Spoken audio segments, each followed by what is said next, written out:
لله نحمده ونستعينه ونستغفره ونعوذ بالله من شرور أنفسنا ومن سيئات أعمالنا من يهده الله فلا مضل له ومن يضلله فلا هادي له وأشهد أن لا إله إلا الله وحده لا شريك له وأشهد أن محمدا عبده ورسوله أرسله بالهدى ودين الحق ليظهره على الدين كله ولو كره المشركون اللهم صل على محمد وعلى آل محمد كما صليت على إبراهيم وعلى آل إبراهيم إنك حميد مجيد وبارك على محمد وعلى آل محمد كما باركت على إبراهيم وعلى آل إبراهيم إنك حميد مجيد أما بعد فإن خير الكلام كلام الله وخير الهدي هدي محمد صلى الله عليه وسلم وشر الأمور محدثاتها وكل محدثة بدعة وكل بدعة ضلالة وكل ضلالة في النار أعوذ بالله من الشيطان الرجيم يا أيها الذين آمنوا اتقوا الله حق تقاته ولا تموتن إلا وأنتم مسلمون يا أيها الناس اتقوا ربكم الذي خلقكم من نفس واحدة وخلق منها زوجها وبث منهما رجالا كثيرا ونساء واتقوا الله الذي تساءلون به والأرحام إن الله كان عليكم رقيبا يا أيها الذين آمنوا اتقوا الله وقولوا قولا سديدا يصلح لكم أعمالكم ويغفر لكم ذنوبكم ومن يطع الله ورسوله فقد فاز فوزا عظيما بسم الله الرحمن الرحيم أحسب الناس أن يتركوا أن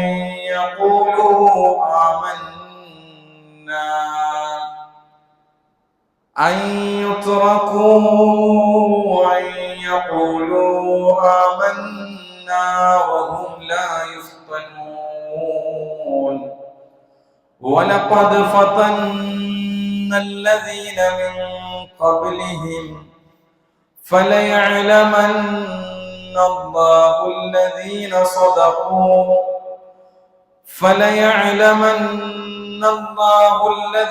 صدقوا وليعلمن الكاذبين رب اشرح لي صدري ويسر لي أمري واحلل عقدة من لساني يفقهوا قولي. അല്ലാഹു സുബ്ഹാനഹു വ തആലയുടെ വിധിവിലക്കുകൾ നിയമനിർദ്ദേശങ്ങൾ ജീവിതത്തിൻ്റെ എല്ലാ രംഗത്തും പാലിച്ച് പകർത്തിക്കൊണ്ട് ജീവിക്കണേ എന്ന് എന്നോടെന്ന പോലെ ഓരോരുത്തരെയും ഓർമ്മപ്പെടുത്തുകയാണ്, വസിയത്ത് ചെയ്യുകയാണ്.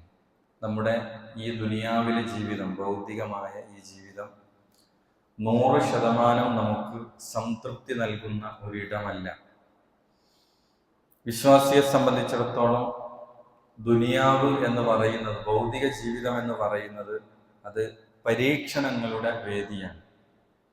ഒരുപക്ഷെ നമ്മൾ ആഗ്രഹിക്കുന്നതും നമ്മൾ ആശിക്കുന്നതും നമ്മൾ വിചാരിക്കുന്ന പ്ലാനിങ്ങും ജീവിത രീതിയും ഒക്കെ ഒരുപക്ഷെ മാറി മറിഞ്ഞേക്കാം. കാരണം അല്ലാഹു സുബ്ഹാനഹു വ തആലയുടെ തീരുമാനം എന്താണോ അതാണ് നമ്മുടെ ജീവിതത്തിലെല്ലാം നടപ്പിലാകുന്നത്. ആദ്യമായി സ്വർഗത്തിൽ പ്രവേശിക്കപ്പെടുന്നവർ ആരാണ് എന്ന് ഒരു ഹദീസിൽ റസൂലുള്ളാഹി സ്വല്ലല്ലാഹു അലൈഹി വസല്ലമ നമ്മളെ പഠിപ്പിക്കുന്നുണ്ട്. ഒരിക്കൽ സഹാബികളോട് പ്രവാചകൻ ചോദിക്കുകയാണ്, ഹൽ തദ്റൂന അവ്വല മൻ യുദ്ഖിലുൽ ജന്ന മിൻ ഖൽഖില്ലാഹി അസ്സ വജൽ, അല്ലാഹുവിന്റെ സൃഷ്ടികളിൽ നിന്ന് ആദ്യം സ്വർഗത്തിൽ പ്രവേശിക്കപ്പെടുന്നവർ ആരാണെന്ന് നിങ്ങൾക്ക് അറിയുമോ? അപ്പൊ സഹാബികൾ പറഞ്ഞു, ഖാലു അല്ലാഹു വറസൂലുഹു അഅലം, അല്ലാഹുവിനും അവന്റെ റസൂലിനുമാണ് കൂടുതൽ കാര്യങ്ങൾ അറിയുക. നബി അവർക്ക് വിശദീകരിച്ചു കൊടുത്തു, ആരാണ് ആദ്യം സുഖാനുഭൂതികളുടെ ലോകമായ ആ സ്വർഗീയ ലോകത്തേക്ക് ആദ്യം കടക്കാൻ ഭാഗ്യം കിട്ടുന്നവർ ആരാണ്? നബി സല്ലല്ലാഹു അലൈഹി വസല്ലം പറയാണ്, അൽ ഫുഖറാഉൽ മുഹാജിരീൻ, അവർ മുഹാജിറുകളിൽപ്പെട്ട ദരിദ്രരായ ആളുകളാണ് ആദ്യം സ്വർഗത്തിൽ പ്രവേശിക്കുക.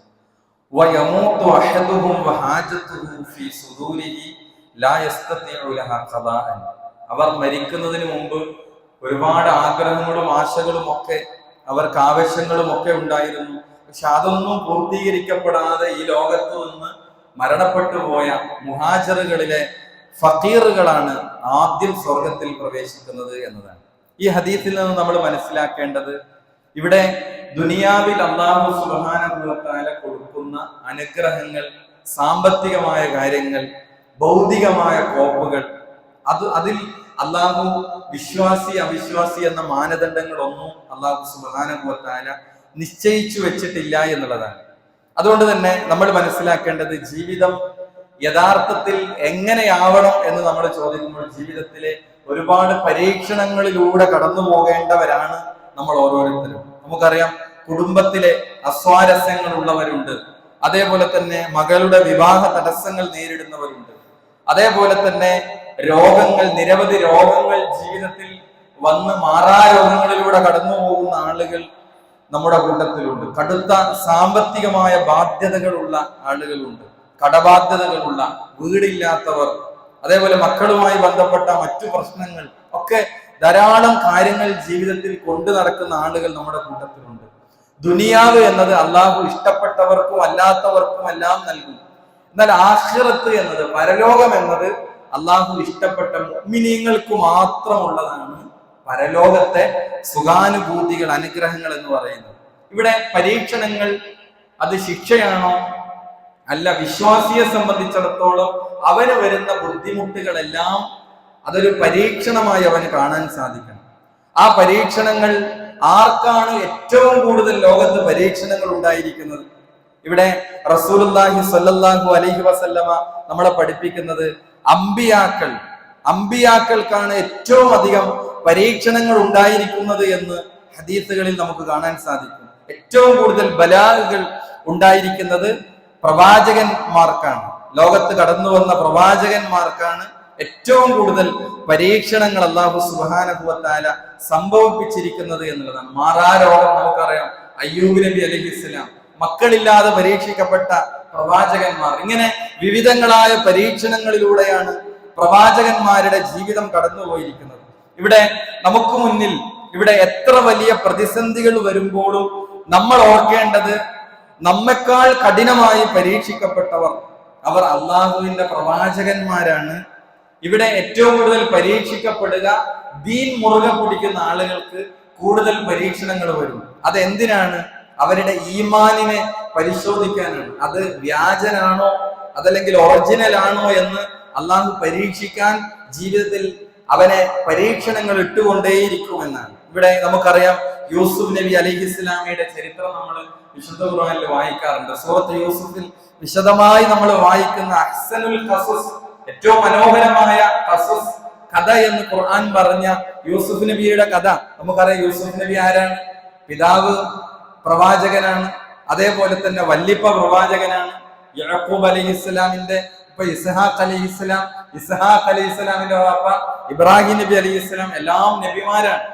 കണ്ണിമുറിയാതെ 4 പ്രവാചകന്മാരാണ്. പക്ഷെ അവരുടെ ജീവിതത്തിൽ വന്ന പരീക്ഷണങ്ങൾ എത്ര വലിയതാണ്. ഉപ്പയും വല്യപ്പയും എല്ലാം നബിമാരായിട്ട് പോലും സഹോദരങ്ങളാൽ പൊട്ടക്കിണറ്റിലേക്ക് എറിയപ്പെട്ടു. അതേപോലെ തന്നെ അവിടെ നിന്ന് അടിമച്ചന്തയിൽ വിൽക്കപ്പെടേണ്ടി വന്നു. ഔഡുവിൽ ചെയ്യാത്ത കുറ്റത്തിന്റെ പേരിൽ ജയിലിൽ കാലങ്ങൾ കിടക്കേണ്ടി വന്നു മഹാനായ യൂസുഫ് നബി അലൈഹി ഇസ്ലാം. സൂറത്ത് യൂസുഫിലെ 42-ാമത്തെ ആയത്തിൽ അല്ലാഹു പറയാണ് ഫലബിസ ഫിസ്സിജിനി ബിദ്അ സിനീൻ. അദ്ദേഹം ഏതാനും വർഷങ്ങൾ ജയിലിൽ കഴിയേണ്ടി വന്നു. യൂസുഫ് അലൈഹി ഇസ്ലാമക്ക് ഒരു പ്രവാചകനാണ്, ഒരു പ്രവാചകന്റെ മകനാണ്, അതേപോലെ തന്നെ ഒരു പ്രവാചകന്റെ പേരക്കുട്ടിയാണ് യൂസുഫ് അലൈഹി ഇസ്ലാം. അവിടെ ഇഖ്ലാസിന്റെ പ്രൊട്ടക്ഷൻ, ദീൻ മുറുകെ പിടിച്ചു. എന്നാൽ നിരവധി പരീക്ഷണത്തിലൂടെ കടന്നു പോവേണ്ടി വന്നു. യൗവനത്തിന്റെ ചോരത്തളപ്പിലും ആരും അറിയാത്ത ഒരു അന്യ നാട്ടിൽ വിദേശിയായി കഴിഞ്ഞുകൂടുമ്പോൾ കൊട്ടാരത്തിലെ സുന്ദരിയായ തറവാടിത്തമുള്ള ആ സ്ത്രീ ഇമ്രാത്തുൽ അസീസ്, പ്രഭുവിന്റെ ഭാര്യ, വാതിലുകൾ കൊട്ടിയടച്ച് തിന്മയിലേക്ക് ക്ഷണിച്ചിട്ടും യൂസുഫ് നബി അലൈഹി ഇസ്ലാം വഴങ്ങിയില്ല. കാരണം അദ്ദേഹത്തിന്റെ കയ്യിലുണ്ടായിരുന്ന ഈമാനും തഖ്വയും ഇഖ്ലാസും യൂസുഫ് അലൈഹി ഇസ്ലാമിന്റെ കൂടെ ഉണ്ടായിരുന്നു. പരീക്ഷണങ്ങളെല്ലാം അഭിമുഖീകരിക്കുമ്പോഴും അദ്ദേഹത്തിന് അവിടെ പിടിച്ചു നിൽക്കാൻ കഴിഞ്ഞത് ഈ തഖ്വയായിരുന്നു എന്നതാണ് നമുക്ക് ചരിത്രത്തിൽ നിന്ന് വായിച്ചെടുക്കാൻ സാധിക്കുന്നത്. അദ്ദേഹത്തെ പറ്റി സൂറത്ത് യൂസുഫിലെ 24-ാമത്തെ ആയത്തിൽ അല്ലാഹു പറഞ്ഞത് ഇന്നഹു മിൻ ഇബാദിനൽ മുഖ്ലസീൻ. അദ്ദേഹം നമ്മുടെ അടിമകളിലെ ഏറ്റവും നിഷ്കളങ്കനായ, ആത്മാർത്ഥതയുള്ള, സ്വാലിഹായ ഒരു വ്യക്തിയായിരുന്നു, മുഖ്ലിസാണ് എന്നാണ് അല്ലാഹു സുബ്ഹാനഹു വ തആല പറയുന്നത്. ഇനി മുഹമ്മദ് നബി സല്ലല്ലാഹു അലൈഹി വസല്ലമയുടെ ത്യാഗപൂർണമായ ജീവിതം നമുക്ക് കാണാൻ സാധിക്കും. ലോകത്തെ ഏറ്റവും ശ്രേഷ്ഠനായ വ്യക്തി ആരാണ് എന്ന ചോദ്യത്തിന്റെ ഉത്തരം അഷ്റഫുൽ ഖൽഖ് മുഹമ്മദ് നബി സല്ലല്ലാഹു അലൈഹി വസല്ലമയാണ് എന്നാണ്. എന്നാൽ ആ പ്രവാചകന്റെ ജീവിതത്തിലൂടെ നമ്മൾ കടന്നുപോയാലോ എത്രയെത്ര പരീക്ഷണങ്ങളാണ്. അള്ളാഹുവിന് ഏറ്റവും പ്രിയപ്പെട്ട പ്രവാചകന്റെ ജീവിതം പരീക്ഷണങ്ങളുടെ പരമ്പരയായിരുന്നു എന്ന്. ജനനത്തിന് മുമ്പ് തന്നെ പിതാവിനെ കണ്ടിട്ടില്ല, പിതാവ് മരണപ്പെട്ടു. 6-ാമത്തെ വയസ്സിൽ മാതാവ് ആബിന ബിൻത്ത് വഹബ് മരണപ്പെട്ടു. 8-ാമത്തെ വയസ്സിൽ വല്ലിപ്പ മരണപ്പെട്ടു, അബ്ദുൽ മുത്തലിബ്. പിന്നീട് പ്രവാചകന്റെ ജീവിതം അബൂ ത്വാലിബിന്റെ കൈകളിലൂടെയാണ് പ്രവാചകന് സംരക്ഷണം ഏകിയത്. പ്രവാചകന് നുബുവത്ത് കിട്ടുന്നു. അവിടെ പ്രവാചകൻ ഖുറൈശികളാൽ ബഹിഷ്കരിക്കപ്പെടുന്നു. ശഅബ് അബീ ത്വാലിബിന്റെ മലഞ്ചെരുവിൽ 3 വർഷം പ്രവാചകൻ ഉപരോധത്തിൽ ഏർപ്പെടുത്തപ്പെട്ടു എന്നാണ്. അവിടെയാണ് ചരിത്രം പറയുന്നത്, സഹാബികൾ പറയുന്നത്, പച്ചിലകൾ തിന്ന് മൃഗങ്ങൾ കാഷ്ടിക്കുന്നത് പോലെ പ്രവാചകനും സഹാബത്തും അത്ര പ്രതിസന്ധികളിലൂടെ കടന്നുപോയി എന്നാണ്. എന്തുകൊണ്ട് പ്രവാചകന് പരീക്ഷണം? അത് ശിക്ഷയാണോ? അല്ല, പ്രവാചകന്മാർക്കാണ് ഏറ്റവും അധികം പരീക്ഷണങ്ങൾ അല്ലാഹു അനുഭവിപ്പിച്ചത്. അതേപോലെ തന്നെ റസൂലുള്ളാഹി സ്വല്ലല്ലാഹു അലൈഹി വസല്ലമക്ക് ഏറ്റവും താങ്ങായി നിന്നിരുന്നവരുടെ മരണങ്ങൾ പ്രവാചകന്റെ ജീവിതത്തിലുണ്ടായി. 50-ാമത്തെ വയസ്സിലാണ് തന്റെ ഏറ്റവും പ്രിയതമയായ, താങ്ങായിരുന്ന, തണലായിരുന്ന ഖദീജ റളിയല്ലാഹു അൻഹയുടെ മരണം, അബൂ ത്വാലിബിന്റെ വേർപാട്. അതുകൊണ്ടാണ് ചരിത്രത്തിൽ ആമുൽ ഹുസ്ൻ, ദുഃഖവർഷം എന്ന് പറയപ്പെടുന്ന ഒരു വർഷം, രണ്ടും ഒരു വർഷമാണ് നടന്നത്. ദുഃഖവർഷം. സ്വന്തം ജന്മനാട്ടിൽ നിന്ന്, മക്കയിൽ നിന്ന് മദീനയിലേക്ക് സ്വന്തം നാട്ടുകാർ വാട്ടിപ്പുറത്താക്കുകയാണ്. ഹിജ്റ ചെയ്ത് പലായനം ചെയ്ത് മദീനയിലേക്ക് എത്തുന്നു. ബദർ, ഉഹുദ്, ഖന്തക് യുദ്ധങ്ങൾ, അങ്ങനെ നിരവധി പരീക്ഷണങ്ങളിലൂടെയാണ് പ്രവാചകന്റെ ജീവിതം നമ്മൾ വായിക്കുന്നത്. 7 മക്കളിൽ 6 പേരുടെയും മരണം, വഫാത്ത് പ്രവാചകൻ ജീവിതകാലത്ത് പ്രവാചകന് കാണേണ്ടി വന്നു. പല ഭാര്യമാരുടെയും വേർപാടുകൾ പ്രവാചകൻ കാണേണ്ടി വന്നു. അതുകൊണ്ടാണ് പ്രവാചകനോട് ചോദിക്കപ്പെട്ടു, യാ റസൂലല്ലാഹ്, അല്ലാഹുവിന്റെ റസൂലേ, അയ്യുന്നാസി അശദ്ദു ബലാഅൻ, ജനങ്ങളിൽ ഏറ്റവും പരീക്ഷണം അനുഭവിക്കുന്നവർ ആരാണ്? അതിന്റെ ഉത്തരമാണ് നബി നൽകിയത്, അൽ അംബിയാ, അത് നബിമാരാണ് ഏറ്റവും അധികം ലോകത്ത് പരീക്ഷണം ഉണ്ടാവുക. സുമ്മൽ അംസൽ ഫൽ അംസൽ, പിന്നീട് അവരെ പോലുള്ളവർ, അതിനോട് കിടപിടിക്കുന്ന, അതിന്റെ കൂടെ നിൽക്കുന്ന ഈമാന് കൊണ്ടും തഖ്വ കൊണ്ടും ദീന് കൊണ്ടും മുറുകെ പിടിച്ച ആളുകൾക്കാണ് പിന്നെ നബിമാര് കഴിഞ്ഞാൽ ഏറ്റവും അധികം പരീക്ഷ ഉണ്ടാകുക. എന്നിട്ട് നബി സല്ലല്ലാഹു അലൈഹി വസല്ലം പറയാണ്, ഫയുബ്തല റജുലു അലാ ഹസബി ദീനിഹി ഫൈൻ കാന ദീനുഹു സുൽബൻ ഇസ്തദ്ദ ബലാഉഹു. ഒരാൾ ദീൻ എത്ര കണ്ട് മുറുകെ പിടിക്കുന്നോ അതിനനുസരിച്ച് അവന് പരീക്ഷണത്തിന്റെ കടുപ്പം കൂടും. എന്നിട്ടോ വഇൻ കാന ഫീ ദീനിഹി റിഖത്തുൻ ഇബ്തല അലാ ഹസബി ദീനിഹി, ദീനിൽ ഒരു അയവും ഇളവൊക്കെ വരുത്തി അങ്ങനെ ഒരു രൂപത്തിൽ ലിബറലായി നടക്കുന്നവനെ സംബന്ധിച്ചിടത്തോളം അവന്റെ പരീക്ഷണങ്ങൾക്ക് ഒരു കുറവ് അവൻ അനുഭവപ്പെടുന്ന അവന് ഫീൽ ചെയ്യാം. അപ്പൊ ദീൻ എത്ര കണ്ട് മുറുകെ പിടിക്കുന്നോ അതിനനുസരിച്ച് ഒരാളുടെ ജീവിതത്തിൽ പരീക്ഷണങ്ങൾ ഉണ്ടാകും. അവിടെ വിധിയിലുള്ള വിശ്വാസവും സമാധാനവുമാണ് വിശ്വാസിയെ സംബന്ധിച്ചിടത്തോളം. ഒരു പരീക്ഷണം ഉണ്ടാകുമ്പോൾ പഠിച്ചവൻ എന്നെ പരീക്ഷിച്ച് കളഞ്ഞല്ലോ, ഇങ്ങനെ ആയല്ലോ എന്റെ ജീവിതം എന്ന് ചിന്തിക്കുന്ന ഒരു നെഗറ്റീവ് മൈൻഡ് അല്ല, പിന്നെ അവനൊരു പോസിറ്റീവ് മൈൻഡാണ്. കാരണം എന്താണ്? അള്ളാഹു എന്നെ കൂടുതൽ പരീക്ഷിക്കുന്നത് ഒരുപക്ഷെ ദീൻ കൂടുതൽ മുറുകെ പിടിക്കുന്നത് കൊണ്ടായിരിക്കാം എന്നെ പരീക്ഷിക്കുന്നത്. അതേപോലെ ഇത് അള്ളാഹുവിന്റെ വിധിയാണ്. ഒരു മാറാ രോഗമായിരിക്കാം, ആ രോഗത്തിലൂടെ എന്തൊക്കെ ഹൈറുകളുണ്ട്, എന്റെ നിലപാട് എന്തായിരിക്കാം എന്ന് നോക്കാനായിരിക്കാം അള്ളാഹു എന്നെ പരീക്ഷിക്കുന്നത്. അതുകൊണ്ട് തന്നെ അള്ളാഹിന്റെ പരീക്ഷണങ്ങൾ ശിക്ഷയല്ല, വിശ്വാസിയുടെ ഈമാൻ അളക്കാനുള്ള അള്ളാഹുവിന്റെ ഒരു നടപടിക്രമമാണ്. വിശുദ്ധ ഖുർആൻ അത് പറയുന്നുണ്ട്. സൂറത്തു അൻകബൂത്തിലെ, ഞാൻ തുടക്കത്തിൽ ഓതി വെച്ച ആയത്താണ്. സൂറത്തു അൻകബൂത്തിലെ തുടക്ക ഭാഗത്ത് അല്ലാഹു പറയുന്നുണ്ട്, അഹസിബന്നാസു അയ്യുത്രകൂ അയ്യഖൂലു ആമന്നാ വഹും ലാ യുഫ്തനൂൻ. ജനങ്ങൾ വിചാരിക്കുകയാണോ അവരെ വെറുതെ വിട്ടുകളയുമെന്ന്, ഉപേക്ഷിച്ച് കളയുമെന്ന്. അയ്യഖൂലു ആമന്നാ, ഞങ്ങൾ അല്ലാഹുവിൽ വിശ്വസിച്ചു, ഞങ്ങൾ മുസ്ലിങ്ങളാണ്, വിശ്വാസികളാണെന്ന് പറഞ്ഞിട്ട് നിങ്ങളെ വെറുതെ അങ്ങ് വിട്ടുകളയുമെന്ന് നിങ്ങൾ വിചാരിക്കുകയാണ്. വഹും ലാ യുഫ്തനൂൻ, അവർ പരീക്ഷിക്കപ്പെടാതെ അവരെ വിടുമെന്നാണ് അവർ വിചാരിക്കുന്നത്. എന്നിട്ട് ഖുർആൻ പറയാണ്, വലഖദ് ഫതന്നല്ലദീന മിൻ ഖബ്ലിഹിം, അവർക്ക് മുമ്പുള്ളവർ പരീക്ഷിക്കപ്പെട്ടിട്ടുണ്ട്. എന്തിനാണത്? ഫലയഅലമന്നല്ലാഹുല്ലദീന സദഖൂ വലയഅലമന്നൽ കാദിബീൻ. വിശുദ്ധ ഖുർആൻ പറയാണ്, ആരാണ് സത്യം പറഞ്ഞവർ എന്ന് അല്ലാഹു അറിയുക തന്നെ ചെയ്യും, കള്ളം പറയുന്നവരെയും അല്ലാഹു തിരിച്ചറിയും. എങ്ങനെയാണ്? പരീക്ഷണത്തിൽ ഇത് രണ്ടും അല്ലാഹുവിന് മനസ്സിലാകും. മക്കളില്ലാതെ ഒരാളെ പരീക്ഷിച്ചു, രണ്ടുപേരുടെ നിലപാട് എന്താണ്? ഒരാൾ അതിൽ ക്ഷമിച്ചു, ഇത് അള്ളാന്റെ പരീക്ഷണമാണ്. മാറാ രോഗമാണ്, അള്ളാന്റെ പരീക്ഷണമാണ്, അതിൽ ക്ഷമിച്ചു, ഇത് വിധിയാണ്, പടച്ചവനോട് തേടി. വേറൊരാളോ ഈ പരീക്ഷണത്തിൽ അക്ഷമനായി, മക്കളില്ല, വേറെ പലരും പറഞ്ഞു പല കേന്ദ്രങ്ങളിലേക്കും പോകാം, ഇന്നടുത്ത് പോയാൽ കിട്ടും, അല്ലല്ലാത്തവരിലേക്ക് അഭയം തേടി. അല്ലെ, അല്ല എന്നെ മാത്രം എന്താണ് പരീക്ഷിക്കുന്നത്, ഇതൊരു ക്രൂരമായ വിധിയാണ് എന്നൊക്കെയുള്ള തെറ്റായ പരാമർശങ്ങൾ നടത്തി അള്ളാഹു ജീവിതത്തിൽ സംഭവിച്ച ഒരു വിധിയിൽ പരാജയപ്പെട്ടു പോവുകയാണ് ചിലർ. അതുകൊണ്ട് തന്നെ അതിൽ ഒരു വിധിയിലുള്ള വിശ്വാസവും അതിലുള്ളൊരു സമാധാനവും നമുക്ക് നൽകുന്നത് വലിയ മാനസികമായ ഭയങ്കരമായ ഒരു പോസിറ്റീവ് എനർജിയാണ്. നമുക്ക് ഈമാനിൽ, അർക്കാനുൽ ഈമാനിലെ 6ാമത്തെ പോയിന്റ് വിധിയിലുള്ള വിശ്വാസം. അല്ലാഹുമ്മ ലാ മാനിഅ ലിമാ അഅതൈത വലാ മുഅതിയ ലിമാ മനഅത. അല്ലാഹുവേ, നീ നൽകിയത് തടയാൻ ലോകത്തൊരാൾക്കും കഴിയില്ല. നീ നൽകിയത് തടയാൻ ലോകത്തൊരാൾക്കും കഴിയില്ല. നീ തടഞ്ഞതിനെ നൽകാൻ ലോകത്തൊരാൾക്കും കഴിയില്ല. കോടാനുകോടി മനുഷ്യരെല്ലാം ഒന്നിച്ചു തീർന്നു. നമുക്ക് വന്നൊരു വിപത്ത് തടയാൻ അവർ ശ്രമിച്ചാൽ അവർക്ക് കഴിയില്ല. അല്ല തീരുമാനിച്ചത് ഇവിടെ നടക്കുള്ളൂ.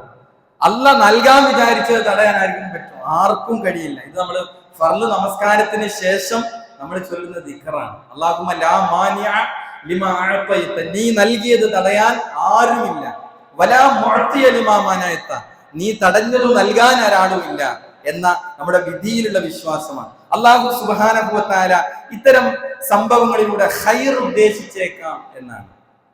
നമുക്ക് ഹദീസുകളിൽ സ്വഹീഹ് ബുഖാരിയുടെ ഹദീസിൽ കാണാം, റസൂലുള്ളാഹി സ്വല്ലല്ലാഹു അലൈഹി വസല്ലം പറയാണ്, മൻ യുരിദില്ലാഹു ബിഹി ഖൈറൻ, അല്ലാഹു ഒരാളിലെ ഖൈർ ഉദ്ദേശിച്ചാൽ യുസ്ബുഹു മിൻഹു, ചില പരീക്ഷണങ്ങൾ അവനെ ബാധിപ്പിക്കുന്നതാണ്. അതിലൂടെ അവനെ ഖൈറുകൾ വരുത്താൻ അല്ലാഹു ഉദ്ദേശിക്കും.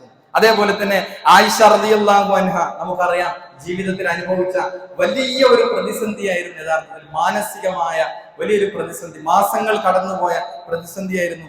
വ്യഭിചാര ആരോപണം, ചെയ്യാത്ത കുറ്റത്തിന്റെ പേരിൽ നാട് മുഴുവൻ മുദ്ര കുത്തപ്പെടുന്ന ഒരവസ്ഥയിലേക്ക് പോയി. മുനാഫിഖുകൾ അബ്ദുല്ലാഹി ഇബ്നു സബൈന്റെ നേതൃത്വത്തിൽ അവിടെ വലിയ സഫ്വാൻ എന്ന് പറയുന്ന റളിയല്ലാഹു അൻഹു സഹാബിയുമായി ബന്ധപ്പെട്ട അപവാദ പ്രചരണങ്ങൾ നാടുനീളെ അവർ പ്രചരിപ്പിച്ചു. അങ്ങനെ പ്രചരിപ്പിച്ച് പ്രവാചകൻ പോലും ആ രൂപത്തിൽ തൗബ ചെയ്യാൻ പറഞ്ഞ സമയം ആ കണ്ണുനീർ വറ്റി ആയിഷ റളിയല്ലാഹു അൻഹ പറഞ്ഞത് യാഖൂബ് അലൈഹിസ്സലാമിന്റെ വാക്കുകളാണ് ആയിഷ റളിയല്ലാഹു അൻഹ എടുത്തു പറഞ്ഞത്. സൂറത്ത് യൂസുഫിലെ 18ാമത്തെ ആയത്ത്, ഫസബറുൻ ജമീൽ, ഏറ്റവും മനോഹരമായ സുന്ദരമായ സബർ, ക്ഷമ അവലംബിക്കുക. വല്ലാഹുൽ മുസ്തആനു അലാ മാ തസിഫൂൻ, അവർ ആരോപിക്കുന്നതിൽ നിന്നെല്ലാം എനിക്ക് അഭയം തേടാനുള്ളത്, രക്ഷ ചോദിക്കാനുള്ളത് അള്ളാഹുവിൽ മാത്രമാണ് എനിക്ക് അഭയം ചോദിക്കാനുള്ളത്. അപ്പൊ നമുക്ക് ഏത് പ്രതിസന്ധി വന്നാലും നമുക്ക് ഇറക്കി വെക്കാനുള്ളത് അള്ളാഹുവിലേക്കാണ്. അവിടെ അദൃശ്യമായ ചില നന്മകൾ നമുക്ക് ഒരുപക്ഷെ നമ്മൾ പ്രത്യക്ഷത്തിൽ കാണുന്ന നമ്മൾ ഷർറാണെന്ന് കരുതും, ഇത് നമുക്ക് പ്രശ്നമാണെന്ന് കരുതും. പക്ഷെ അതിൽ ചില ഖൈറുകൾ ഒളിഞ്ഞിരിക്കാം. സൂറത്തുൽ ബഖറയിൽ 216 നിങ്ങൾക്ക് ഒരുപക്ഷെ ഷർറാണെന്ന്, ദോഷകരമാണെന്ന്, വെറുപ്പാണെന്ന് വിചാരിക്കുന്നത് നിങ്ങൾക്ക് ഖൈറായിരിക്കാം. നിങ്ങൾക്ക് നന്മയാണെന്ന് കരുതുന്ന ഒരുപക്ഷെ നിങ്ങൾക്ക് ഷർറായിരിക്കാം. വല്ലാഹു യഅലം, അല്ലാഹു ആണ് ഏറ്റവും അറിയുന്നവൻ. വഅൻതും ലാ തഅലമൂൻ, നിങ്ങൾക്ക് കാര്യങ്ങൾ അറിയുകയില്ല എന്നാണ്. അതുകൊണ്ട് തന്നെ ആ പരീക്ഷണങ്ങളെ അഭിമുഖീകരിക്കുമ്പോൾ ഈ ചിന്ത നമ്മുടെ മനസ്സിലേക്ക് കടന്നു വരാൻ നമുക്ക് സാധിക്കേണ്ടതുണ്ട്. നമുക്കറിയാം, സൂറത്തുൽ കഹ്ഫിൽ വെള്ളിയാഴ്ച ഓതൽ സുന്നത്തായ സൂറത്തുൽ കഹ്ഫിൽ നമ്മൾ മൂസാ നബി അലൈഹി ഇസ്ലാമിയും ഖിദ്ർ അലൈഹി ഇസ്ലാമിയും അവര് രണ്ടുപേരും പോകുന്ന യാത്രക്കിടയിൽ പല സംഭവങ്ങൾ കണ്ട 3 സംഭവങ്ങൾ റിപ്പോർട്ട് ചെയ്തത് നമ്മുടെ സൂറത്തുൽ കഹ്ഫിന്റെ അവസാന ഭാഗത്ത് പഠിക്കുന്നുണ്ട്. കപ്പൽ ഓട്ടയുണ്ടാക്കിയതും അതേപോലെ ഒരു കുട്ടിയെ വധിച്ചു കളഞ്ഞതും ഒക്കെയായി ബന്ധപ്പെട്ടത്. പക്ഷെ അതിൽ പുറമെ തിന്മയായി കാണാമെങ്കിലും അതിന്റെ അപ്പുറത്ത് അതിന് ചില ഖൈറുകൾ ഉണ്ടായിരുന്നു എന്നതായിരുന്നു ആ ചരിത്രത്തിന്റെ അവസാനം. അതുകൊണ്ട് തന്നെ വിശ്വാസിയെ സംബന്ധിച്ചിടത്തോളം പ്രതിസന്ധികളിൽ നമ്മുടെ ജീവിതത്തിൽ ഏത് തലത്തിലുള്ള പ്രശ്നങ്ങളാണ് നമ്മളെ ബാധിച്ചിരിക്കുന്നത്, ആ കാര്യത്തിൽ നമ്മൾ ക്ഷമ കൈക്കൊള്ളുക, അള്ളാഹുവിനോട് ദുആ ചെയ്യുക, അള്ളാഹുവിൽ അവലംബിക്കുക. മറ്റ് പടപ്പുകളെ ഒന്നും നമുക്ക് എന്ത് ചെയ്യാനില്ല, അതിൽ അവലംബിക്കാനില്ല. ആ നിലക്ക് ക്ഷമ കൈക്കൊണ്ട് അതിൽ മുന്നോട്ട് പോയാൽ അതിൽ വലിയ ഖൈർ. ഇന്നമാ യുവഫ്ഫസ് സ്വാബിറൂന അജ്റഹും ബിഗൈരി ഹിസാബ്. ക്ഷമക്ക് അള്ളാഹു ഇത്ര എന്നുള്ള കൂലി വെച്ചില്ല. ഖുർആൻ ഓതുന്നതിന് ഇത്ര, ഹർഫിന് ഇത്ര എന്നൊക്കെ പറഞ്ഞു. പക്ഷെ ബിഗൈരി ഹിസാബ്, അള്ളാഹു കണക്കില്ലാത്ത പ്രതിഫലമാണ് അള്ളാഹു സുബ്ഹാനഹു വ തആല ഒരാൾ ക്ഷമിക്കുന്നതിലൂടെ അയാൾക്ക് കിട്ടുന്നത്. അള്ളാഹു സുബ്ഹാനഹു വ തആല നമ്മുടെ ജീവിതത്തിൽ സംഭവിക്കുന്ന പരീക്ഷണങ്ങളിൽ ക്ഷമ അവലംബിക്കുകയും അതിൽ അള്ളാഹുവിൽ അഭയം തേടാനും അള്ളാഹു നമുക്ക് തൗഫീഖ് നൽകി അനുഗ്രഹിക്കുമാറാകട്ടെ.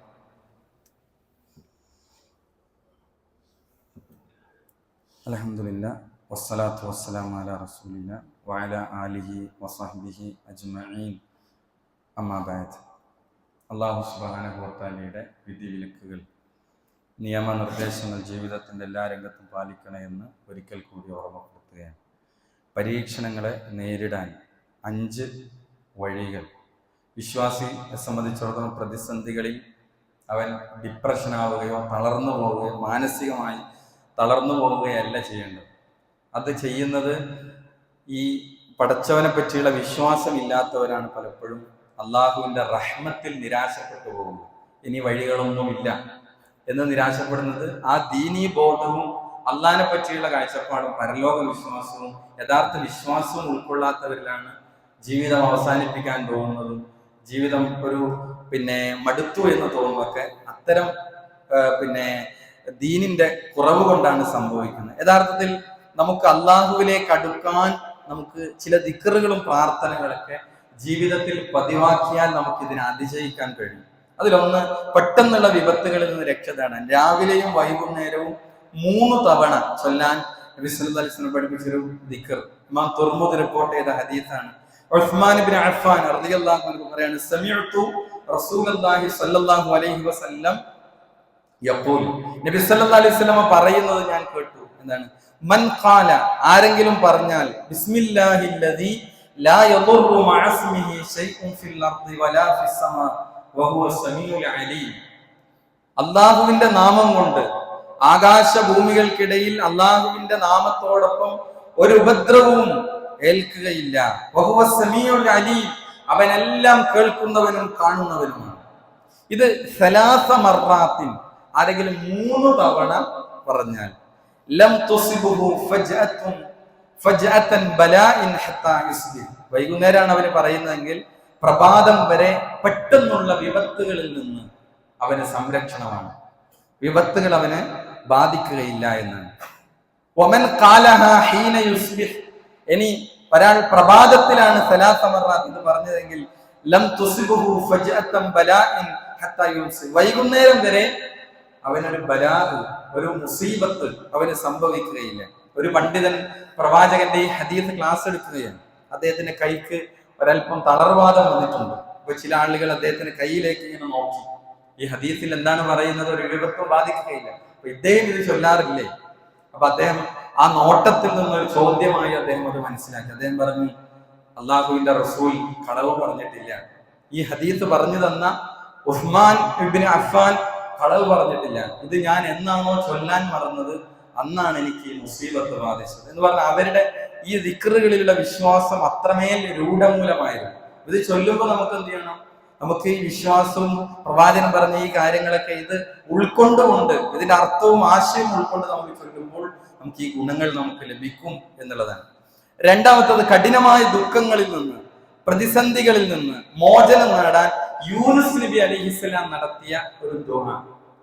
ഫീ ദുലുമാത്തിൻ എന്ന് പറഞ്ഞല്ലോ, ഇരുട്ടറകൾക്കുള്ളിൽ, അതായത് രാത്രിയാകുന്ന ഇരുട്ട്, കടലാകുന്ന ഇരുട്ട്, ആഴക്കടലാകുന്ന ഇരുട്ട്, മത്സ്യത്തിന്റെ വയറാകുന്ന ഇരുട്ട്, ഇങ്ങനെ വ്യത്യസ്ത ഇരുട്ടറകൾക്കുള്ളിൽ യൂനുസ് നബി അലൈഹിസ്സലാം വലിയൊരു പ്രതിസന്ധിയിൽ പെട്ടിരിക്കുകയാണ്. എന്തിനായിരുന്നു? അവിടെ നീനവക്കാർക്ക് ദാവത്ത് നടത്തി ആരും സ്വീകരിക്കാതെ പോയപ്പോൾ മനംമടുത്ത് കപ്പൽ കയറിയതാണ്. പക്ഷെ കപ്പലിൽ നിന്ന് കടലിലേക്ക് എറിയപ്പെടുകയാണ് ചെയ്തത്. ആ പ്രതിസന്ധിയിൽ യൂനുസ് നബി അലൈഹി സ്വലാം പ്രാർത്ഥിച്ചെന്താ? ലാ ഇലാഹ ഇല്ലാ അൻത സുബ്ഹാനക ഇന്നി കുൻതു മിനൽ ളാലിമീൻ. അല്ലാഹുവേ, നീ അല്ലാതെ ആരാധനക്കർഹനായി മറ്റാരുമില്ല. സുബ്ഹാനക, നീ എത്ര പരിശുദ്ധനാണ്. ഇന്നി കുൻതു മിനൽ ളാലിമീൻ, ഞാൻ വാലിമുകളിൽ പെട്ടുപോയിരിക്കുന്നു. ഇതാണ് യൂനുസ് നബി പറഞ്ഞത്. ഇബ്നു കസീർ റഹ്മഹുല്ല പറയാണ്, ഈ ആയത്തിനെ വിശദീകരിക്കുമ്പോൾ വിശ്വാസികൾ കഠിനമായ പ്രയാസങ്ങളിൽ അകപ്പെടുകയും തങ്ങളുടെ തെറ്റുകൾ ഏറ്റുപറഞ്ഞ് ഈ പ്രാർത്ഥനയോടെ അള്ളാഹുവെ വിളിക്കുകയും ചെയ്താൽ അള്ളാഹു അവരെ രക്ഷിക്കുമെന്നാണ്. ഈ പ്രാർത്ഥന നമുക്ക് ബാധിച്ച ഈ പ്രശ്നങ്ങളിൽ, പ്രതിസന്ധികളിൽ, ദുഃഖങ്ങളിൽ നമുക്ക് ആ ദുഃഖങ്ങൾ പറഞ്ഞ് ഈ യൂനുസ് നബി നടത്തിയ ഈ വാക്കുകൾ നമ്മൾ പറഞ്ഞാൽ അള്ളാഹു നമ്മളെ രക്ഷിക്കും. ഇബ്നു കസീർ റഹിമഹുല്ല നമ്മളെ പഠിപ്പിക്കുകയാണ്. അതേപോലെ തന്നെ വ്യത്യസ്തങ്ങളായ കടുത്ത പരീക്ഷണങ്ങളിൽ നിന്ന് നബി കാവൽ തേടുമായിരുന്നു. ജഹ്ദൽ ബലാ, കഠിനമായ പരീക്ഷണങ്ങൾ, അതേപോലെ തറക്കിൽ ശഖാ, ദൗർഭാഗ്യങ്ങൾ വന്നെത്തൽ, അതേപോലെ സൂഇൽ ഖലാ, മോശമായ അവസ്ഥകൾ, അതേപോലെ ശമാത്തത്തിൽ അദാ, ശത്രുക്കൾ പരിഹസിക്കുന്നത്. ഇത് സഹീഹ് ബുഖാരിയിൽ വന്ന ഹദീസാണ്. ഇതിൽ നിന്നൊക്കെ നബി രക്ഷ തേടിയിരുന്നു. അതേപോലെ തന്നെ വീട്ടിൽ നിന്ന് പുറത്തിറങ്ങുമ്പോൾ ചൊല്ലേണ്ട പ്രാർത്ഥന, വീട്ടിൽ നമ്മൾ പുറത്തിറങ്ങുമ്പോൾ ചൊല്ലേണ്ട പ്രാർത്ഥന ചൊല്ലിയാൽ നമുക്ക് ചില പ്രൊട്ടക്ഷനുകൾ നൽകപ്പെടുന്നതാണ്. അബൂദാവൂദ് റിപ്പോർട്ട് ചെയ്ത ഹദീസിൽ കാണാം, നബി സല്ലല്ലാഹു അലൈഹി വസല്ലം പറഞ്ഞു, ഇദാ ഖറർ റജുൽ മിൻ ബൈതിഹി, ഒരു മനുഷ്യൻ തന്റെ വീട്ടിൽ നിന്ന് പുറപ്പെട്ടാൽ, ഫഖാല, അപ്പോൾ അവൻ പറഞ്ഞു, ബിസ്മില്ലാ തവക്കൽതു അലല്ലാഹ് ലാ ഹൗല വലാ ഖുവത ഇല്ലാ ബില്ലാഹ്, അല്ലാഹുവിന്റെ നാമത്തിൽ, അല്ലാഹുവിൽ ഞാൻ എല്ലാം ബരമേൽപ്പിക്കുന്നു, ലാ ഹൗല വലാ ഖുവത ഇല്ലാ ബില്ലാഹ്, അല്ലാഹുവിനെ കൊണ്ടല്ലാതെ യാതൊരു ശക്തിയും കഴിവുമില്ല. ഇത് പറഞ്ഞു ഒരാൾ വീട്ടിൽ നിന്ന് ഇറങ്ങി. നബി സല്ലല്ലാഹു അലൈഹി വസല്ലം പറയാണ്, യുഖാലു ഹീനയിദിൻ, ആ സമയത്ത് പറയപ്പെടുന്നതാണ്. ആരാണ് പറയുന്നത്? ശൈത്വാൻ പറയാണ്, ഹുദീത വകുഫീത വബുഖീത, അവൻ സന്മാർഗത്തിലാക്കപ്പെട്ടു, അവന് മതിയാക്കപ്പെട്ടു, അവൻ ഒരു കോട്ടക്കുള്ളിൽ, സംരക്ഷണത്തിൽ, പ്രൊട്ടക്ഷനിലാക്കപ്പെട്ടു എന്നെന്ത് ചെയ്യും? പിശാചുക്കൾ പരസ്പരം പറയുമെന്നാണ്. ഒരാള് ബിസ്മില്ലാഹി തവക്കൽതു അലല്ലാഹ് ലാ ഹൗല വലാ ഖുവത ഇല്ലാ ബില്ലാഹ് എന്ന് വീട്ടിൽ നിന്ന് ഈ ദിക്റ് ചൊല്ലി ഇറങ്ങിയവനെ പിശാചിന് പോലും തൊടാൻ കഴിയില്ല. അവന് സംരക്ഷണം ഒരു കോട്ടക്കുള്ളിലാണ്, കവചത്തിനുള്ളിലാണ് എന്നുള്ളതാണ്. അതേപോലെ മറ്റൊന്ന്, രാവിലെയും വൈകുന്നേരവും ആഫിയത്ത് ചോദിക്കൽ. നമ്മൾ രാവിലെയും വൈകുന്നേരം പഠിപ്പിക്കപ്പെട്ട ദിക്റുകളിൽ പഠിപ്പിക്കപ്പെട്ടതാണ്. നബി സല്ലല്ലാഹു അലൈഹി വസല്ലമയെ പറ്റി പറയുന്ന സ്വഹാബികൾ, കാന റസൂലുള്ളാഹി സ്വല്ലല്ലാഹു അലൈഹി വസല്ലം ലാ യദഉ ഹൗലായി ദഅവാത് ഹീന യുംസി വഹീന യുസ്ബിഹ്, പ്രവാചകൻ രാവിലെയും വൈകുന്നേരവും ഈ ദിക്ർ ഒഴിവാക്കുമായിരുന്നില്ല, ഉപേക്ഷിക്കുമായിരുന്നില്ല. എന്താണ് ഈ ദിക്ർ? നമുക്കൊക്കെ അറിയാവുന്ന ദിക്റാണ്, നമ്മൾ അറിയാത്തവർ പഠിക്കണം. അല്ലാഹുമ്മ ഇന്നി അസ്അലുകൽ ആഫിയത ഫി ദുനിയ വൽ ആഖിറ, അല്ലാഹുമ്മ ഇന്നി അസ്അലുകൽ അഫ്വ വൽ ആഫിയത ഫി ദീനി വദുനിയായ വഅഹ്ലി വമാലി, അല്ലാഹുമ്മ അസ്തുർ ഔറാത്തി വആമിൻ റവാഅത്തി, അല്ലാഹുമ്മ അഹ്ഫദ്നി മിൻ ബൈനി യദയ്യ വമിൻ ഖൽഫി വഅൻ യമീനി വഅൻ ശിമാലി വമിൻ ഫൗഖി വഅഊദു ബിഅലമതിക അൻ ഉഗ്താല മിൻ തഹ്തി. വളരെ ആശയസമ്പുഷ്ടമായ ഒരു പ്രാർത്ഥനയാണ്. അല്ലാഹുവേ, ഞാൻ നിന്നോട് ആഫിയത്ത് ചോദിക്കുന്നു ദുനിയാവിലും ആഖിറത്തിലും. അല്ലാഹുവേ, ഞാൻ നിന്നോട് അഫ്വ്, വിട്ടുവീഴ്ചയും ആഫിയത്തും ചോദിക്കുന്നു എന്റെ ദീനിലും ദുനിയാവിലും. അതേപോലെ വാഹ്ലി വമാലി, എന്റെ സമ്പത്തിലും എന്റെ കുടുംബത്തിലും അള്ളാഹു മസ്തു ഔറാത്തി, അള്ളാഹു എന്റെ ന്യൂനതകളെ നീ മറച്ചു വെക്കണേ. വാമിൻ റൗആത്തി, അതേപോലെ പേടികളിൽ നിന്ന് നിർഭയത്വം നൽകണേ. അള്ളാഹു മഹ്ഫദ്നി മിൻ ബൈനി യദയ്യ, അള്ളാഹു എന്നെ നീ സംരക്ഷിക്കണേ, പ്രൊട്ടക്ട് ചെയ്യണേ. മിൻ ബൈനി യദയ്യ, എന്റെ മുന്നിൽ നിന്ന്, വമിൻ ഖൽഫി, എന്റെ പിറകിൽ നിന്ന്, വഅൻ യമീനി, എന്റെ വലത്ത്, വഅൻ ശിമാലി, എന്റെ ഇടത് ഭാഗത്ത്, വമിൻ ഫൗഖി, എന്റെ മുകളിൽ നിന്ന്, വഅഊദു ബിഅലമതിക അൻ ഉഖ്താല മിൻ തഹ്തി, താഴ്ഭാഗത്തു നിന്ന് വരുന്ന എല്ലാത്തിൽ നിന്നും കുറച്ചൊന്നും എന്നെ കാക്കണേ എന്നാണ്. അതുകൊണ്ട് തന്നെ ഈ ദിക്റുകളും ദുആകളും ഒക്കെ നമ്മൾ എന്ത് ചെയ്യണം, ജീവിതത്തിൽ കൊണ്ടു നടക്കാൻ നമുക്ക് സാധിക്കണം. നന്മയായാലും തിന്മയായാലും അള്ളാഹു വിധിച്ചതേ വരൂ എന്ന ദൃഢവിശ്വാസം നമ്മുടെ മനസ്സിൽ എപ്പോഴും ഉണ്ടാകണം. ഒരു ഞെരുക്കത്തിന് 2 എളുപ്പങ്ങളുണ്ട് എന്നാണ് നമുക്കറിയാവുന്ന സൂറത്തുൽ ശറഹിൽ ആയത്താണ്, ആവർത്തിച്ചു വന്ന ആയത്താണ്, ഫഇന്ന മഅൽ ഉസ്രി യുസ്റാ, ഇന്ന മഅൽ ഉസ്രി യുസ്റാ എന്ന ആയത്ത്. ഒരു ഞെരുക്കം ഉണ്ടായാൽ അതിനപ്പുറത്ത് അവന് 2 എളുപ്പങ്ങൾ അവനെ കാത്തു നിൽക്കുന്നുണ്ട് എന്നുള്ളതാണ്. അതുകൊണ്ട് തന്നെ നമുക്ക് എന്ത് ചെയ്യണം, അല്ലാഹു സുബ്ഹാനഹു വ തആലയെ നന്ദിയുള്ളവരാവാൻ നമുക്ക് സാധിക്കണം. റസൂലുള്ളാഹി സ്വല്ലല്ലാഹി അലൈഹി വസല്ലമ വിശപ്പ് കാരണം സ്വഹാബത്തും രാത്രി ഉമർ റളിയല്ലാഹു അൻഹുവിനോടൊപ്പം റസൂല് രാത്രി പുറത്തിറങ്ങി നടക്കുകയാണ്.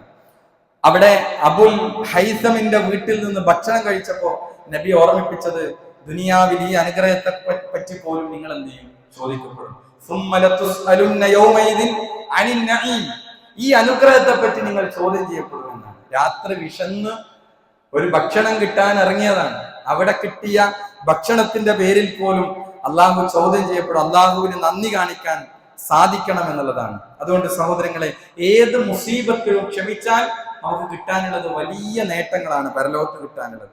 മകന്റെ മരണത്തിൽ, ചെറിയ കുട്ടികളുടെ മരണത്തിൽ ക്ഷമിച്ച് ആ വിധിയിൽ സഹിച്ച് ഒരാൾ അൽഹംദുലില്ലാഹ് എന്നും ഇന്നാ ലില്ലാഹി വ ഇന്നാ ഇലൈഹി റാജിഊൻ എന്ന് പറഞ്ഞാൽ അവന് സ്വർഗ്ഗത്തിൽ ഒരുക്കപ്പെടുന്നത് ബൈത്തുൽ ഹംദ്, സ്തുതിയുടെ ഭവനം എന്ന ഭവനമാണ് അവനെ കാത്തിരിക്കുന്നത്. അതുകൊണ്ട് സഹോദരങ്ങളെ, അവസാനമായി സൂചിപ്പിക്കേണ്ട, ഏത് പരീക്ഷണ ഘട്ടത്തിലും, എന്ത് ആഗ്രഹ സഫലീകരണത്തിലും റഹ്മാനായ റബ്ബിനെ വിട്ട് ഒരു പടപ്പിലും മൺമറഞ്ഞു പോയ ഏത് മഹാന്മാർക്കും, അമ്പിയാക്കൾക്കും, സ്വാലിഹീങ്ങൾക്കും, ഔലിയാക്കൾക്കും നമ്മുടെ സങ്കടങ്ങൾ കേൾക്കാൻ കഴിയില്ല. നമ്മുടെ ആഗ്രഹങ്ങൾ അവർക്ക് കേൾക്കാൻ കഴിയില്ല. കേട്ടാൽ തന്നെ ഉത്തരം തരാൻ കഴിയില്ല. നിങ്ങൾ അവരോട് ദുആ ചെയ്താൽ അവർ നിങ്ങളുടെ ദുആ കേൾക്കുകയില്ല. ഇനി കേട്ടു എന്ന് സങ്കല്പിച്ചാൽ തന്നെ മസ്തജാബൂലക്കും, അവർക്ക് ഉത്തരം നൽകാനേ കഴിയില്ല. അവർ ദുർബലരാണ്. ഒരു ഈച്ച തട്ടിയെടുക്കുന്ന ആ എത്ര ഉണ്ടാകും, അത് തിരിച്ചു പിടിക്കാനോ ഒരു ഈച്ചയെ പടക്കാനോ കഴിവില്ലാത്ത അത്രയും ദുർബലരാണ് യഥാർത്ഥത്തിൽ അള്ളാഹുവിന് പുറമെ ലോകത്ത് ആരാധിക്കപ്പെടുന്ന, സഹായം അഭ്യർത്ഥിക്കപ്പെടുന്ന, ഈ നിലക്കുള്ള ചോദിക്കുന്ന അള്ളാഹുവിന് പുറമെയുള്ള സൃഷ്ടികളുടെ അവസ്ഥ. അവർ ദുർബലരാണ്. അതുകൊണ്ട് തന്നെ അള്ളാഹുവിൽ ജീവിതത്തിന്റെ അവസാന സമയം വരെ അള്ളാഹുവിൽ അഭയം തേടി ആ തൗഹീദിൽ അടിയുറച്ച് മുന്നോട്ട് പോകാൻ നമുക്ക് സാധിക്കണം. അള്ളാഹു നമുക്ക് തൗഫീഖ് നൽകി അനുഗ്രഹിക്കുമാറാകട്ടെ. ഒരുപാട് ആളുകൾ, രോഗികളായ ആളുകൾ പ്രാർത്ഥിക്കണമെന്ന് വസിയത്ത് ചെയ്തവരുണ്ട്. നമ്മുടെ സമീർ സാഹിബിന്റെ ഉപ്പ വീണ് പ്രയാസകരമായ ഒരു അവസ്ഥയിലാണുള്ളത്. ദുആ ചെയ്യാൻ വസിയത്ത് ചെയ്തിരുന്നു. ഒരു സർജറി കാര്യങ്ങളൊക്കെ ഉണ്ട്. അള്ളാഹു ആ സഹോദരന്, ആ ഉപ്പാക്ക് എത്രയും പെട്ടെന്ന് ശിഫ പ്രദാനം ചെയ്യുമാറാകട്ടെ. നമ്മിൽ നിന്ന് രോഗികളായ മറ്റു രോഗികൾക്കെല്ലാം അള്ളാഹു ശിഫ നൽകി ആഫിയത്തോടെ തിരിച്ചു വരാനുള്ള തൗഫീഖ് നൽകി അനുഗ്രഹിക്കണമേ. നമ്മിൽ നിന്ന് മരണപ്പെട്ടു പോയ മുഅ്മിനീങ്ങൾ അള്ളാഹു ഇനി അവർക്ക് മഗ്ഫിറത്തും മർഹമത്തും നൽകി അനുഗ്രഹിക്കണമേ. ലോകത്തിന്റെ വ്യത്യസ്ത ഭാഗങ്ങളിൽ പ്രയാസങ്ങൾ, പീഡനങ്ങൾ അനുഭവിക്കുന്ന മുസ്ലിം ഉമ്മത്ത് അള്ളാഹു ഇനി അവർക്ക് നിർഭയത്വവും സമാധാനവും രക്ഷയും നൽകി അനുഗ്രഹിക്കണമേ. നമ്മിൽ നിന്ന് കടബാധ്യതകൾ കൊണ്ട്, പ്രയാസങ്ങൾ കൊണ്ട് കഷ്ടപ്പെടുന്ന ധാരാളം ആളുകൾ അള്ളാഹു അവരുടെ പ്രയാസങ്ങളെല്ലാം ദൂരീകരിച്ചു കൊടുക്കണമേ. നാളെ പരലോകത്ത് ഒരു ഭാഗത്ത് സ്വർഗത്തിലേക്കും ഒരു ഭാഗത്തെ നരകത്തിലേക്കും പറഞ്ഞേക്കുമ്പോൾ സ്വർഗത്തിലേക്ക് പോകുന്ന യഥാർത്ഥ മുഅ്മിനീങ്ങളിൽ, മുത്തഖീങ്ങളിൽ അല്ലാഹു ഞങ്ങളെ ഇവരെയും ഉൾപ്പെടുത്തി അനുഗ്രഹിക്കണമേ. അല്ലാഹുമ്മ ഗ്ഫിർ ലിൽ മുഅ്മിനീന വൽ മുഅ്മിനാത്ത് വൽ മുസ്ലിമീന വൽ മുസ്ലിമാത്ത്. അല്ലാഹുമ്മ ഇന്നാ നസ്അലുകൽ ജന്ന. അല്ലാഹുമ്മ അജ്ർനാ മിനൻ നാർ. അല്ലാഹുമ്മ അഇസ്സൽ ഇസ്ലാമ വൽ മുസ്ലിമീൻ വഅദ്ദിൽ അശ്ശർക വൽ മുശ്രിക്കീൻ. ربنا تقبل منا إنك أنت السميع العليم. ربنا آتنا في الدنيا حسنة وفي الآخرة حسنة وقنا عذاب النار. آمين آمين برحمتك يا أرحم الراحمين.